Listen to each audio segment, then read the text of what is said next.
Olimpiade Paris 2024 akan dikenang sebagai salah satu yang paling bermasalah dalam sejarah Olimpiade. Dari awal persiapan, berbagai isu muncul mulai dari anggaran yang membengkak, sampai dengan masalah tinja di Sungai Seine.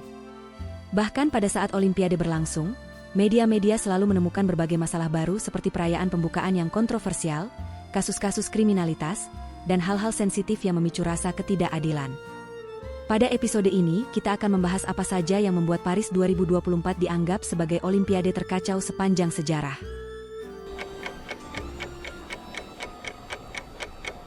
Sebelum Olimpiade dimulai, kota Paris menghadapi banyak pertentangan dari warganya sendiri. Mereka menganggap kalau menjadi tuan rumah Olimpiade ini adalah sebuah aktivitas yang membuang-buang uang negara dan menyusahkan warga lokal. Masalah terbesar ada pada Sungai Seine yang akan dipakai menjadi tempat pembukaan Olimpiade.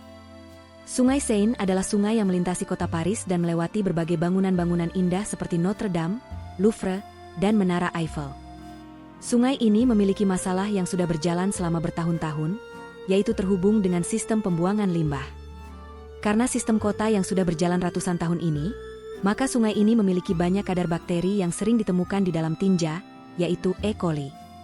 Pemerintah bahkan mengeluarkan dana sebesar 1,4 miliar euro yang digunakan untuk membangun sistem penyaringan bawah tanah yang dipercaya bisa mengatasi masalah limbah di atas. Wali kota Paris Anne Hidalgo bahkan berjanji akan berenang di Sungai Seine untuk meyakinkan dunia kalau sungai ini aman untuk menjadi venue Olimpiade. Namun seiring berjalannya waktu, kadar bakteri E. coli masih banyak ditemukan di Sungai Seine sekalipun sistem penyaringan bawah tanah sudah dilakukan. Hal ini juga semakin diperparah karena adanya gerakan ekstrim dari rakyat Paris yang menentang Olimpiade untuk melakukan buang hajat secara bersama-sama di Sungai Seine pada tanggal 23 Juni. Gerakan ini juga menjadi bentuk kekecewaan rakyat pada pemerintah Prancis yang dianggap membuang-buang uang secara percuma. Walau masih dipertanyakan, berbagai upaya tetap dilakukan untuk meningkatkan kualitas air Sungai Seine. 9 hari sebelum Olimpiade dimulai, Anne Hidalgo tetap menepati janjinya berenang di Sungai Seine untuk menunjukkan kepada dunia kalau kota Paris sudah siap untuk menjadi venue Olimpiade.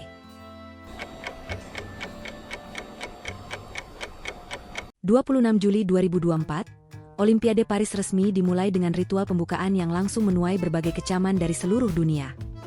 Alih-alih menunjukkan aksi-aksi pembukaan yang memukau, Paris malah menampilkan waria-waria yang menggunakan atribut-atribut yang menunjukkan kemiripan dengan peristiwa The Last Supper pada agama Kristen.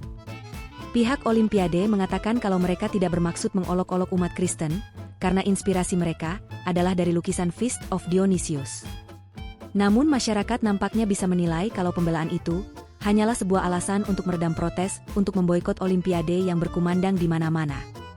Masalah ini bahkan menjadi semakin kacau karena pada saat pengenalan negara atlet, panitia tertukar mengumumkan tim Korea Selatan menjadi Korea Utara.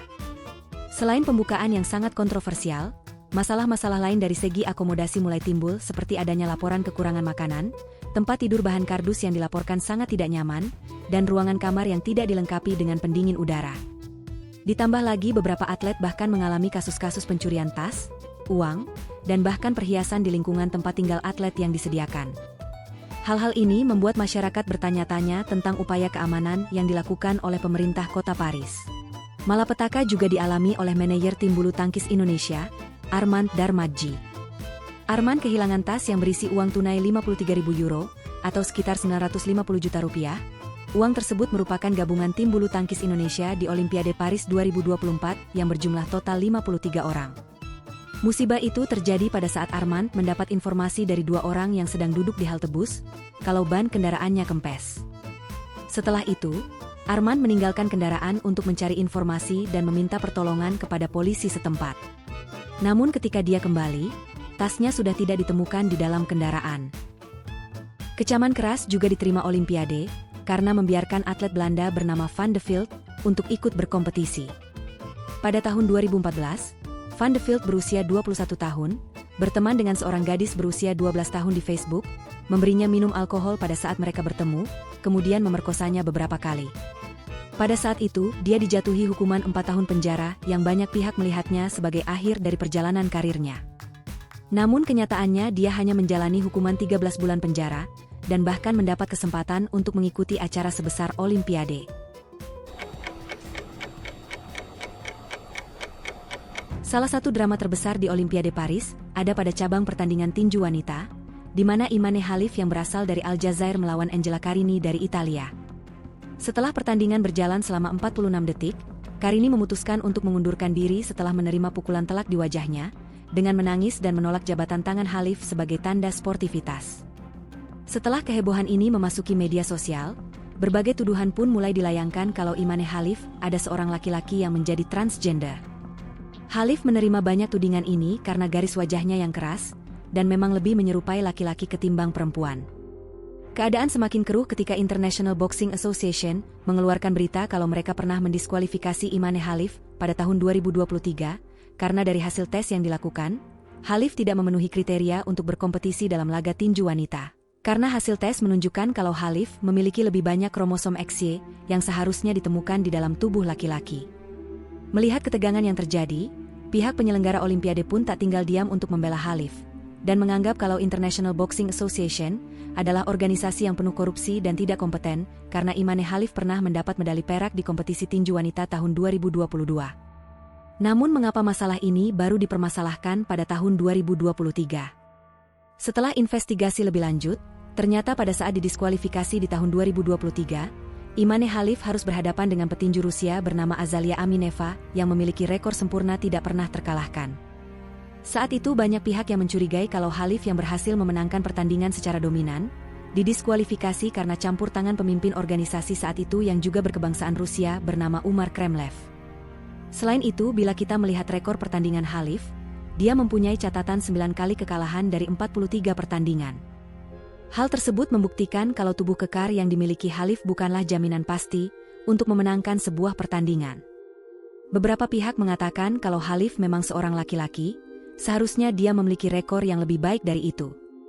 Pihak Olimpiade pun lebih lanjut memberi penjelasan kalau Imane Khalif sudah menjalani pemeriksaan latar belakang sesuai prosedur, yang membuktikan kalau dia adalah seorang perempuan sejak lahir. Imane Khalif memiliki latar belakang berasal dari Aljazair, yaitu sebuah negara muslim konservatif yang sangat menentang kaum LGBT di negara mereka. Bahkan mereka memiliki hukum pidana maksimal 3 tahun untuk orang-orang yang tertangkap melakukan aktivitas-aktivitas yang berbau LGBT. Sebagai contoh, pada Juli 2020, polisi di Aljazair menangkap dan memenjarakan 44 orang karena menghadiri pesta gay di sebuah rumah. Mereka didakwa dengan tuduhan terkait homoseksualitas, yang dianggap ilegal di Aljazair. Karena argumen-argumen di atas, banyak masyarakat akhirnya mulai menganggap kalau hampir tidak mungkin kalau pemerintah Aljazair akan meloloskan atletnya yang memiliki status transgender, sehingga dalam hal ini membuktikan kalau Imane Khalif memang adalah seorang perempuan. Selain drama di ring tinju, beberapa momen unik juga tercipta di Olimpiade ini. Seperti atlet tembak Turki bernama Yusuf Dikek yang berhasil memenangkan medali perak. Yusuf Dikek berhasil menjadi raja internet dalam sehari, karena memiliki style kasual dengan akurasi yang luar biasa dibandingkan dengan lawan-lawannya yang menggunakan banyak perlengkapan pendukung. Walau gagal meraih medali emas karena kompetisi yang diikutinya adalah olahraga tim, namun kepopuleran Yusuf Dikek di dunia internet jelas jauh, mengalahkan peraih medali emas cabang olahraga pistol udara ini.